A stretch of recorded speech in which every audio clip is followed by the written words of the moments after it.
મિત્રો, આજે બનાવીશું ઘઉં કે મેંદાના લોટના ઉપયોગ વગર ખૂબ જ સ્વાદિષ્ટ લાગે એવો ફરસીપુરીનો નાસ્તો. ઘઉંના કે મેંદાના લોટની ફરસીપુરીના સ્વાદ કરતાં કંઈક અલગ પણ ખૂબ જ સ્વાદિષ્ટ લાગે છે. સવારે કે સાંજે ચા સાથે નાસ્તામાં મજા પડી જાય એવી સરસ બને છે. એક વખત બનાવી લાંબા સમય સુધી એન્જોય પણ કરી શકો છો. તો ચાલો ઝડપથી રીત જોઈ લઈએ.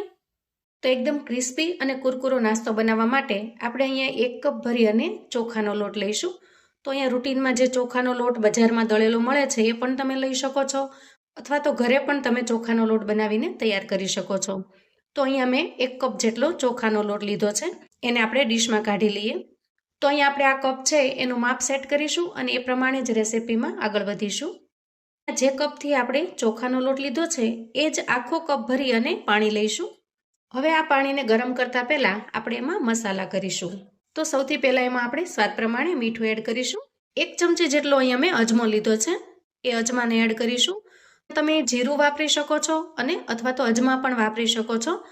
અજમા અને જીરું બંને વાપરી શકો છો, પણ અજમાનો ટેસ્ટ ખૂબ જ સરસ આવે છે, એટલા માટે મેં અહીંયા અજમા વાપર્યા છે. 1 ચમચી જેટલા ચીલી ફ્લેક્સ લીધા છે, એને પણ ઉમેરી દેશું. અને 1 ચમચી જેટલી અહીંયા મેં કલોંજી લીધી છે. અહીંયા તમે કાળા તલનો પણ ઉપયોગ કરી શકો છો, પણ મારી પાસે કલોંજી અવેલેબલ હતી એટલે મેં કલોંજી વાપરી છે. હવે આ મિશ્રણની અંદર આપણે 2 ચમચી જેટલું તેલ ઉમેરીશું. થોડી ઝીણી સમારેલી કોથમીર છે, એને હું ઉમેરું છું. કોથમીરથી એકદમ સરસ લુક આવે છે અને બધી જ વસ્તુને આપણે હવે સારી રીતે મિક્સ કરી લઈએ. હવે જઈશું આપણે ગેસ તરફ અને આ પાણીને આપણે ગરમ થવા મૂકીશું. ગેસ ઓન કરી અને મેં પાણી ગરમ થવા માટે મૂકી દીધું છે. તો ધીરે ધીરે આ પાણી ગરમ થઈ જાય પછી આપણે એમાં ચોખાનો લોટ ઉમેરીશું. પાણી સરસ ગરમ થઈ ગયું છે. હવે આના અંદર હું થોડી અમથી હળદર ઉમેરીશ, જેથી કરીને નાસ્તાનો કલર છે એ ખૂબ જ સરસ બનીને તૈયાર થશે. અને બધી જ વસ્તુને આપણે મિક્સ કરી લઈએ. આ રીતે પાણી ગરમ થઈ જાય એટલે આપણે ચોખાનો લોટ છે એને એમાં ઉમેરી દઈશું અને પછી લોટને પાણીની અંદર મિક્સ કરી લેશું. તો આ રીતે બધો જ લોટ છે એને આપણે પાણીની અંદર મિક્સ કરી દેવાનો છે. અને લોટ મિક્સ થઈ જાય એટલે ગેસની ફ્લેમને આપણે બંધ કરી દઈશું.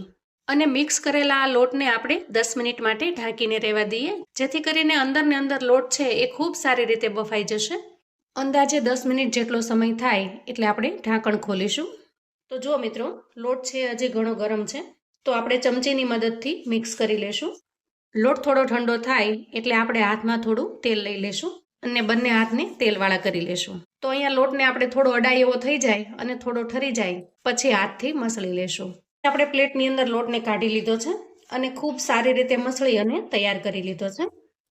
તો આ રીતે મસળીને તૈયાર કરવો ખૂબ જ જરૂરી છે, તો જ એના અંદરનું બાઇન્ડિંગ આવશે, નહીતર બાઇન્ડિંગ નહીં આવે.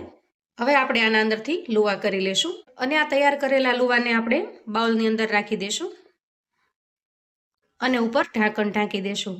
કેમ કે ચોખાનો લોટ એકદમ ઝડપથી સુકાઈ જાય છે, એટલા માટે એને ઢાંકીને રાખવો ખૂબ જ જરૂરી છે. હવે આપણે અહીંયા એક લુવો લઈ લેશું અને એક વાટકીમાં થોડો ચોખાનો લોટ લીધો છે, એ ચોખાના લોટમાં ડીપ કરી લેશું અને પછી એને વણી લઈએ. તો અહીં જુઓ, આપણે એકદમ મોટી અહીંયા રોટલી જેવું વણી લીધું છે અને એની થિકનેસ જુઓ, ખૂબ જાડી પણ નથી અને સાવ પતલી પણ નથી, એટલી થિકનેસ આપણે રાખી છે. હવે આપણે આમાંથી એક સરખી સાઈઝની પૂરી છે એને કાઢી લેશું. તો અહીંયા તમે જુઓ, અવળી સાઈઝની પૂરી બનીને તૈયાર છે. તો અહીંયા તૈયાર થયેલી બધી જ પૂરીને આપણે અલગ કાઢી લઈએ અને આ રીતે એક પ્લેટની અંદર મૂકી દઈએ. અહીંયા વધેલો લોટ છે એને ફરીથી મિક્સ કરી દેશું અને એને ફરીથી લુવો બનાવી લેશું અને એમાંથી પાછી પૂરી વણી લેશું.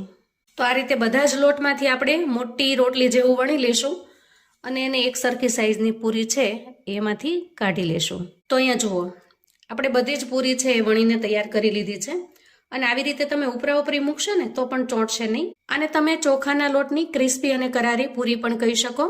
એકદમ સરસ બનીને તૈયાર થાય છે. હવે આપણે જઈએ ગેસ તરફ. હવે અહીંયા ગેસ ઓન કરી અને મેં કડાઈ મૂકી છે અને એમાં તેલ ગરમ થવા માટે મૂકી દીધું છે. તો અહીંયા આપણે ચેક કરી લઈએ કે તેલ ગરમ થયું છે કે નહીં. તો જુઓ, તેલ સરસ ગરમ થઈ ગયું છે, પણ આપણે આ નાસ્તો બનાવવા માટે તેલને ખૂબ સારી રીતે ગરમ કરવું પડશે, એટલે હજી થોડી વાર માટે આપણે તેલને ગરમ થવા દેશું. હવે જુઓ, થોડી વાર પછી આપણે ફરીથી ચેક કરીએ. તો જો આ રીતે તરત જ ઉપર આવી જાય એટલે સમજવાનું કે તેલ છે એ સારી રીતે ગરમ થયું છે. તો અહીં આપણે ચોખાના લોટનો નાસ્તો બનાવ્યો છે અને ચોખાનો લોટ છે જો તેલ તમારું બરાબર ગરમ નહીં થયું હોય તો વધારે પડતું તેલ પી જશે, એટલા માટે એકદમ સરસ તેલ આવી જાય પછી જ આપણે આ નાસ્તો છે એને તેલમાં ઉમેરીશું. તો હવે સરસ રીતે તેલ ગરમ થઈ ગયું છે અને આપણે નાસ્તો છે એને તેલમાં ઉમેરી દઈએ. થોડી વાર આપણે તેલમાં એમને એમ થવા દેશું અને પછી જ આપણે પલટાવીશું. આપણે પૂરીને અલટાવી પલટાવી અને બંને બાજુ એકદમ સરસ ગોલ્ડન બ્રાઉન કલરની કરી લેવાની છે. અહીં તમે જોઈ શકો છો કે કલર એકદમ સરસ આવી ગયો છે. તો આ રીતે ગોલ્ડન બ્રાઉન કલરની થઈ જાય એટલે આપણે પૂરી છે એને કાઢી લેશું અને આ રીતે આપણે બધી જ પૂરીને તળી લઈએ. એકદમ સરસ બનીને તૈયાર થાય છે. આપણે એક સાથે જાજી પૂરી પણ નહીં નાખીએ, 2-3 પૂરી છે એને જ તળીશું, કેમ કે એક સાથે જાજી પૂરી ભેગી કરીશું તો બધી પૂરી ભેગી થઈ જશે. એકદમ ક્રિસ્પી અને કરારી ચોખાના લોટની પૂરી તૈયાર છે. અહીંયા તમે જુઓ એકદમ કરારી બનીને તૈયાર થઈ છે. માત્ર 1 જ કપ ચોખાના લોટથી આપણે આટલી બધી પૂરી બનાવીને તૈયાર કરી છે. અહીંયા તમે જુઓ અવાજ સાંભળી શકો છો, એકદમ ક્રિસ્પી છે એ અવાજ આવી રહ્યો છે. તો આ રીતે ક્યારેય પણ આવી સરસ મજાની ક્રિસ્પી અને કરારી પૂરી ખાવાનું મન થાય તો તમે આ પૂરી બનાવીને તૈયાર કરી શકો છો. ખાવામાં ખૂબ જ મજેદાર લાગે છે. ચાની સાથે અથવા તો સાંજના નાસ્તા માટે પણ આ પૂરી એકદમ પરફેક્ટ છે. હવે અહીં જુઓ કેટલી સરસ ક્રિસ્પી થઈ છે એ હું તમને બતાવું. જુઓ, અને મિત્રો ચાની સાથે તો આ પૂરી ખાવાની ખૂબ જ મજા પડી જાય એવી તૈયાર થાય છે. જુઓ, એની ક્રિસ્પીનેસ જોઈને તમને ચોક્કસથી બનાવવાનું મન થશે. તો મિત્રો જેવી રીતે ક્રિસ્પી છે ને એવી જ રીતે ટેસ્ટમાં એકદમ લાજવાબ બને છે અને ખૂબ જ ટેસ્ટી અને ક્રન્ચી લાગે છે. સાંજના નાસ્તામાં અથવા તો બાળકોના ટિફિન બોક્સમાં પણ તમે આ બનાવીને તૈયાર કરી શકો છો અને સવારે ચાની સાથે પણ તમે એન્જોય કરી શકો છો. તો મિત્રો એક વખત ચોક્કસથી ઘરે ચોખાના લોટની આવી સરસ મજાની ક્રિસ્પી ને કરારી પૂરી બનાવીને તૈયાર કરજો અને મને ફીડબેક આપજો કે તમને આજની રેસિપી કેવી લાગી છે. તો મિત્રો 2 થી 3 વસ્તુનું ધ્યાન રાખશો તો એકદમ સરસ બનીને તૈયાર થશે. ખાસ કરીને લોટ બાંધવામાં અને તળવામાં આ બંને વસ્તુનો જો ખ્યાલ રાખશો અને માપ પ્રમાણે કરશો તો એકદમ સરસ ક્રિસ્પી અને કરારી પૂરી બનીને તૈયાર થશે. હવે ઘઉં અને મેંદાના લોટના ઉપયોગ વગર અત્યંત સ્વાદિષ્ટ એવી ફરસી પૂરીની બીજી એક રીત પણ બતાવીશ, જે માત્ર 1 કપ પૌવામાંથી બનીને તૈયાર થશે. રીત સાવ સરળ છે પણ પૂરી અત્યંત સ્વાદિષ્ટ. તો ચાલો આ રીત પણ જોઈ લઈએ. તો નવો નાસ્તો બનાવવા માટે આપણે જોઈશે પૌવા અને દાળિયાની દાળ. અહીંયા મેં 1 આખો વાટકો ભરીને પૌવા લીધા છે અને અડધો વાટકો ભરીને અહીંયા મેં દાળ લીધી છે. અડધાથી થોડા ઉપર હશે. તો આ રીતનું મેજરમેન્ટ એટલે કે આ રીતના માપથી આપણે બંને વસ્તુને લઈશું. તો સૌથી પહેલાં મિક્સર જારની અંદર આપણે પૌવા નાખી દઈએ. આપણે અહીંયા પૌવા અને દાળિયા આ બંને છે એને એકદમ ક્રશ કરી લેવાના છે, ગ્રાઇન્ડ કરી લેવાના છે.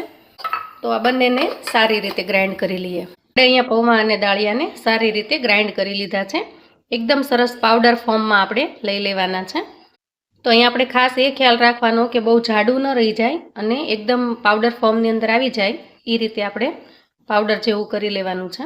હવે એક મિક્સિંગ બાઉલની અંદર આપણે આ બધો જ લોટ છે એને કાઢી લઈએ.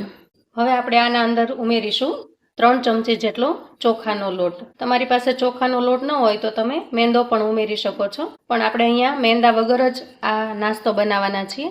તો અહીંયા આપણે 3 ચમચી ચોખાનો લોટ ઉમેરી દીધો છે અને બધી જ વસ્તુને સારી રીતે મિક્સ કરી લઈએ.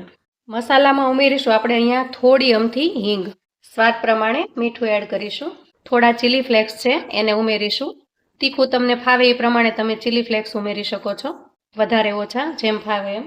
અને 1 ચમચી ભરીને અહીંયા આપણે અજમો નાખીશું, કેમ કે અજમાનો ટેસ્ટ છે ખૂબ સરસ આવે છે. તો આવી રીતે મસળી અને અજમો ઉમેરી દઈએ. 1 ચમચી નાખીશું ઘી. ઘીથી આપણો નાસ્તો છે એકદમ ખસ્તા બનીને તૈયાર થાય છે, એટલે આપણે ઘી વાપર્યું છે. અહીંયા તમે તેલ પણ વાપરી શકો છો. હવે આપણે બધી જ વસ્તુને સારી રીતે મિક્સ કરી લઈએ. આપણો નાસ્તો એટલો મસ્ત બનીને તૈયાર થાય છે. આના અંદર તમે ચીલી ફ્લેક્સ નાખ્યા છે ને, ત્યાં તમે આદુ મરચાંની પેસ્ટ નાખી શકો અને સુધારેલી ઝીણી સમારેલી કોથમીર પણ નાખી શકો છો. અને આવી રીતે પ્લેન ફાવે તો તમે પ્લેન પણ બનાવી શકો છો.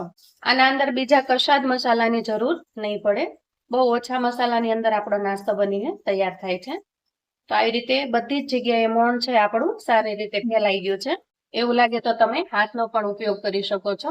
બધી જ જગ્યાએ સારી રીતે મોણ છે એ લાગી જાય એ રીતે આપણે લોટને કરી લઈએ. હવે આપણે ધીરે ધીરે કરીને આના અંદર ગરમ પાણી નાખતા જવાનું છે. થોડું થોડું જ નાખવાનું છે, જેથી કરીને ઢીલું ન થઈ જાય. અને પાણી ગરમ ખૂબ છે એટલા માટે આપણે અહીંયા ચમચીની મદદથી તેને ફેરવતા રહેશું આ રીતે. તો હું તમને અહીંયા વિડીયો સ્કીપ કર્યા વગર જ બતાવી રહી છું કે આવી રીતે ગરમ પાણી નાખી અને કેવી કન્સિસ્ટન્સી આપણે લોટની જોઈશે. તો તમે જોઈ શકો છો કે ધીરે ધીરે લોટ છે એ પાણી ઓબ્ઝર્વ કરી રહ્યું છે અને આપણો લોટ છે એ ધીરે ધીરે બંધાઈ રહ્યો છે. આવી રીતે આપણે, કેમ કે પાણી ગરમ છે, તમે હાથ તો નાખી જ નહીં શકો અંદર. થોડું કોરું લાગે તો વધારાનું પાણી થોડું ઉમેરવાનું છે. બહુ ઢીલો ન થઈ જાય એ ખાસ આપણે જોવાનું છે. તો અડવાથી તમને ગરમ લાગશે. એટલે આ રીતે તમારે પાણી નાખી અને લોટ બાંધી લેવાનો છે. હવે જ્યારે થોડો થોડો આવી રીતે લોટ બાંધ્યા જેવો થઈ જાય ત્યારે આપણે એને થોડી વાર માટે 10 મિનિટ માટે ઢાંકીને મૂકી દઈએ. હવે 10 મિનિટ જેટલો સમય થયો છે અને આપણે જોઈ લઈએ. તો અહીંયા લોટ છે એ તમે જોશો કે સરસ બંધાય એવો થઈ ગયો છે. તો આપણે આને આવી રીતે હળવા હાથે બાંધી લેવાનો છે. બહુ પ્રેશર કરીને નહીં, પણ એકદમ હળવા હાથે આપણે આ લોટ છે એને બાંધી લઈએ. તો મિત્રો, જ્યારે આપણે ઢાંકણ ઢાંક્યું ને ત્યારે લોટ ઘણો સૂકો સૂકો હતો, પણ આપણે ઢાંકીને મૂક્યા પછી એકદમ અંદર સરસ બફાઈ ગયો છે અને બધી જ વસ્તુ સારી રીતે મિક્સ થઈ ગઈ છે. હવે આ લોટને આપણે 2 મિનિટ માટે રેસ્ટ થવા દઈએ, ઢાંકી દઈએ એને. હવે આપણો લોટ છે એ સારી રીતે રેસ્ટ થઈ ગયો છે. તો આ લોટ છે એને આપણે આવી રીતે બાંધીને તૈયાર કરી લઈએ અને એના અંદરથી આપણે નાની નાની પૂરીના લુવા હોય એવા લુવા તૈયાર કરી લઈએ આ રીતે. તમને સાઈઝ મોટી ગમે તો રાખી શકો છો, પણ નાની નાની સાઈઝની પૂરી બહુ મસ્ત લાગે છે. હવે આવું કોઈ પેડ અથવા તો તમારી પાસે થાળી હોય એ લઈ અને આવી રીતે લુવો મૂકવાનો છે. તેજ તેલ વાળો હાથ રાખવાનો અને આવી કોઈ ડીશ હોય તો એને પણ તેલ લગાવી દેવાનું અને બસ આ રીતે પ્રેસ કરવાનું છે. તો તમે જોઈ શકો છો કે એકદમ સરસ પૂરી બનીને તૈયાર થાય છે. તો આપણે આ રીતે બધી જ પૂરી છે એ બનાવી લઈએ. તો અહીંયા મેં ગેસ પર તેલ ગરમ થવા માટે મૂકી દીધું છે. તો આપણે જરાક ચેક કરી લઈએ કે આપણું તેલ છે એ આવી ગયું છે. તો આપણું તેલ સરસ આવી ગયું છે. તેલ ખૂબ સારી રીતે ગરમ થયા પછી જ પૂરી નાખીશું અને એક સાથે જાજી પૂરી ન નાખતા બે ત્રણ પૂરી નાખી અને તળીશું. જો જાજી પૂરી એક સાથે નાખીશું ને તો બધી ચોંટી જશે, એટલા માટે. તો અહીંયા આપણે પૂરીને તળી લઈએ. મિત્રો, આ પૂરીને તમે એકલા હાથે પણ ઘણી બધી એક સાથે બનાવી શકશો, કેમ કે આમાં વણવાની બિલકુલ ઝંઝટ નથી. એકદમ મસ્ત ફૂલી ફૂલીને દડા જેવી થશે અને આપણે એને ઝારાની મદદથી કાઢી લઈશું આવી રીતે. તો આવી રીતે બધી જ પૂરીને આપણે તળી લઈએ. તો મિત્રો, આપણી પૂરી બનીને તૈયાર થઈ ગઈ છે. માત્ર અડધા જ કલાકની અંદર આપણે ઘણી બધી પૂરી બનાવીને તૈયાર કરી શકીએ છીએ. તો અહીંયા માત્ર 1 કપ પૌંથી એક આખી થાળી ભરીને આપણે પૂરી તૈયાર કરી છે અને તમે જોઈ શકો છો એકદમ ખસ્તા અને ખૂબ જ ટેસ્ટી એવી બનીને તૈયાર થઈ છે અને ખાવામાં પણ એકદમ ખસ્તા અને ખૂબ જ ટેસ્ટી લાગે છે. આપણે જે રૂટીન પૂરીઓ બનાવીએ છીએ એના કરતાં આનો ટેસ્ટ સાવ અલગ છે. તમે આ ખસ્તા નાસ્તો બનાવીને તૈયાર કરી શકો છો. એકદમ ક્રન્ચી અને એકદમ સુપર ટેસ્ટી બનીને તૈયાર થાય છે. તો મિત્રો, આવી અવનવી રેસીપી જોવા માટે ચેનલ પર જો તમે નવા છો તો ચેનલને સબસ્ક્રાઈબ કરો. વિડીયો ગમે તો લાઈક અને શેર કરો. તમારા સગા સંબંધી મિત્રોને પણ મોકલી આપો, જેથી એ લોકો પણ આપણી આવી નવી રેસીપી વિશે જાણી શકે. અને મને કોમેન્ટમાં ચોક્કસ જણાવજો કે તમને આજની આ રેસીપીનો વિડીયો કેવો લાગ્યો. તો ફરી મળીએ એક નવી રેસીપી સાથે. આવજો મિત્રો.